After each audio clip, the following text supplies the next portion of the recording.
جاں نثار اختر کہتے ہیں کہ اب حالت بدل گئے ہیں، نہ وہ عاشق رہے نہ محبوب، اس لیے آج کے زمانے کا تقاضا یہ ہے کہ ایسی تمام ڈیش کو ختم کر دیا جائے، رسموں کو یا محبتوں کو، تو ایسی رسموں کو ختم کر دیا جائے۔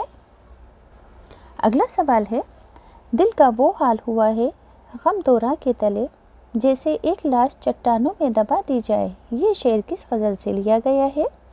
جب لگے زخم تو قاتل کو دعا دی جائے۔ شعر دوبارہ سن لیں گے، دل کا وہ حال ہوا ہے غم دورہ کے تلے، جیسے ایک لاش چٹانوں میں دبا دی جائے۔ اگلا سوال ہے، جاں نثار اختر کہتے ہیں کہ دیش کے باعث دل کا وہ حال ہوا ہے کہ اب کوئی تڑپ کوئی جان باقی نہیں رہی، غم دورہ یا پھر محبوب؟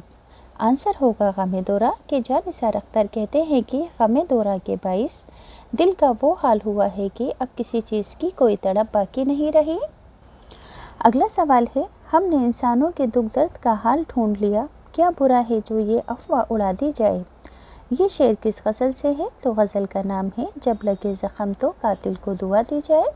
اگلا سوال ہے، جاں نثار اختر نے اپنی غزل میں سیاسی سماجی ٹھیکیداروں پر طنز کیا، جو عوام کی بھلائی کے نعرے تو لگاتے ہیں مگر کچھ کر کے نہیں دکھاتے ہیں، اس لیے بہتر ہے کہ دوسری افواہوں کے ساتھ یہ افواہ بھی اڑا دی جائے کہ ہم نے دیش کے دکھ کا حل ڈھونڈ لیا ہے۔ کون سی افواہ اڑا دی جائے؟ ملک کے دکھ کا حل ڈھونڈ لیا ہے یا پھر عوام کے دکھ کا حل ڈھونڈ لیا ہے؟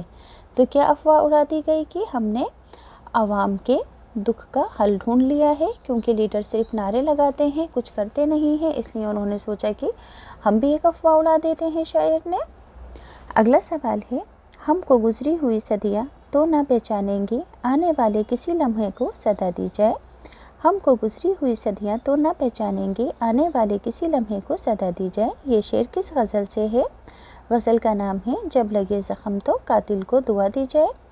اگلا سوال ہے، جاں نثار کہتے ہیں کہ آنے والے کسی دیش کو صدا دے دی جائے، یعنی اس وقت جو ہماری شناخت بن جائے اور اس سے ہم پہچانے جائیں، لمحے یا پھر وقت؟ تو آنسر ہوگا لمحے، کہ جاں نثار کہتے ہیں کہ آنے والے کسی لمحے کو یعنی کہ لمحے کو صدا یعنی کہ آواز دی جائے، اس وقت جو ہماری شناخت بن جائے گی اس سے ہم پہچانے جائیں گے۔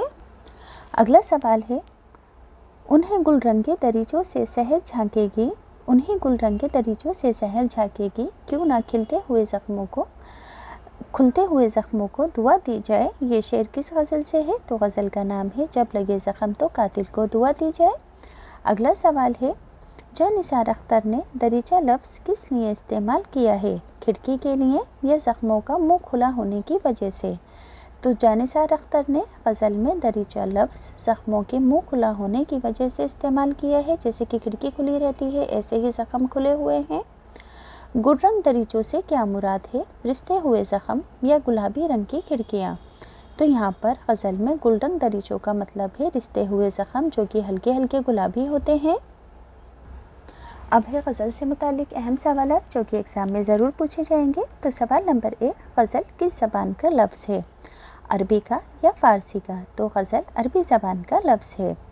لغت میں غزل کے کیا معنی ہیں، شاعری کے یا عورتوں کی باتیں کرنے کا یا عورتوں سے باتیں کرنا؟ لغت یعنی کہ ڈکشنری میں غزل کے معنی ہیں عورتوں کی باتیں کرنا یا پھر عورتوں سے باتیں کرنا۔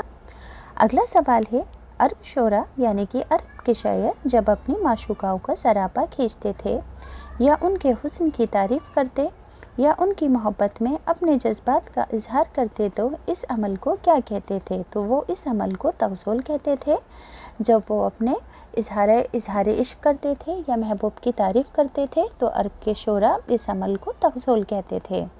اگلا سوال ہے، عرب شعراء جب اپنی معشوقاؤں کا سراپا کھینچتے یا ان کے حسن کی تعریف کرتے تو اس عمل کے اشعار کو کیا کہتے تھے؟ اشعار کا مطلب پتہ ہے کہ دو مصرے مل کر ایک شعر بناتے ہیں، ایک سے زیادہ شعر کو اشعار کہتے ہیں۔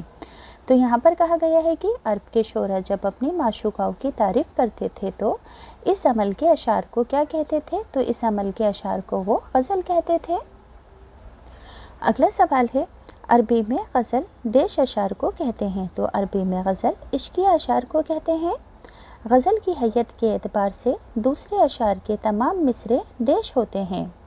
حیت یعنی کہ بناوٹ، تو دوسرے اشعار کے تبھی مصرے ہم قافیہ ہوتے ہیں غزل کے اندر۔ عربی زبان سے غزل کس زبان میں آئی؟ تو عربی سے فارسی میں آئی اور فارسی سے اردو میں آئی۔ فارسی شاعروں نے غزل میں کون سے بڑے کارنامے انجام دیے؟ تو دھیان رکھیں گے کہ فارسی شاعروں نے غزل کے ہر شعر کو ایک مستقل مضمون کا حال بنایا اور ہر شعر میں مستقل مضمون ادا کرنے کی کوشش میں غزل میں اشاروں اور کنائیوں میں بات کہنے کی صلاحیت پیدا کی۔ اگلا سوال ہے، فارسی شاعروں نے کس اعتبار سے غزل میں وسعت یعنی کہ پھیلاؤ پیدا کیا تھا؟ تو موضوعات اور مضامین کے اعتبار سے فارسی شاعروں نے غزل میں پھیلاؤ پیدا کیا تھا، یعنی کہ کسی بھی ٹاپک پر غزل کو لکھا جا سکتا تھا۔ فارسی شاعروں نے یہ وسعت پیدا کی تھی۔ فارسی شاعروں نے غزل میں کون سے موضوعات ایجاد کیے تھے؟ تو عشقیہ مجازی کے علاوہ عشق الہی، بے ثباتی دنیا، طنز و مزاح وغیرہ سارے ہی مضامین غزل میں شامل کر لیے تھے فارسی شاعروں نے۔ اگلا سوال ہے، غزل میں ڈیش فارسی شاعروں کی دین ہے؟ تو غزل میں پہلے ردیف نہیں ہوتا تھا، ردیف فارسی شاعروں کی دین ہے۔ پہلے عربی شاعری میں قافیہ ہوتا تھا اور کیا نہیں ہوتا تھا؟ ردیف نہیں ہوتا تھا۔ اگلا سوال ہے، اردو میں غزل کس ادب سے آئی؟ تو اردو میں غزل فارسی ادب سے آئی۔ اردو کی سب سے مقبول صنف سخن یعنی کہ شاعری کیا ہے؟ تو اردو کی سب سے مقبول صنف سخن غزل ہے۔ فارسی کی طرح اردو غزل میں بھی مضامین اور ڈیش کی کوئی قید نہیں ہے، یعنی کہ موضوعات کی کوئی قید نہیں ہے فارسی کی طرح اردو غزل میں بھی۔ اگلا سوال ہے، عام طور پر کتنے اشعار کی غزلیں ہوتی ہیں؟ تو عام طور پر 15 سے 20 اشعار کی غزلیں ہوتی ہیں۔ غزل کا پہلا شعر کیا کہلاتا ہے؟ تو غزل کا پہلا شعر مقطع کہلاتا ہے، جس کے دونوں مصرے ہم قافیہ ہوتے ہیں، یعنی کہ لاسٹ کے دونوں ورڈ ایک جیسے ہوتے ہیں رائمنگ ورڈز کی طرح۔ اگلا سوال ہے، غزل میں کون سے دو مصرے ہم قافیہ ہوتے ہیں؟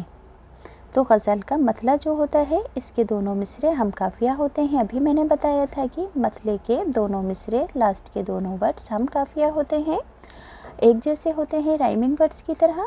اگلا سوال ہے، اگر کسی غزل میں دوسرا مطلع ہو تو اس مطلع کو کیا کہتے ہیں؟ تو اسے حسن مطلع یا زیب مطلع کہتے ہیں۔ غزل کے آخری شعر میں شاعر کیا لکھتا ہے؟ اپنا تخلص یعنی کہ شارٹ فارم میں اپنا نام لکھتا ہے۔ اگلا سوال ہے، غزل کے جس آخری شعر میں شاعر اپنا تخلص دیتا ہے اسے کیا کہتے ہیں؟ تو غزل کے آخری شعر کو جس میں شاعر کا نام لکھا ہوتا ہے اسے مقطع کہتے ہیں۔ جس غزل میں ردیف نہ ہو، صرف قافیے ہوں تو ایسے غزل کو غیر مردف غزل کہتے ہیں۔ بحر اور ردیف و قافیے کی جس غزل میں پوری طرح سے پابندی کی جاتی ہے ایسی غزل کو ضمین کہتے ہیں۔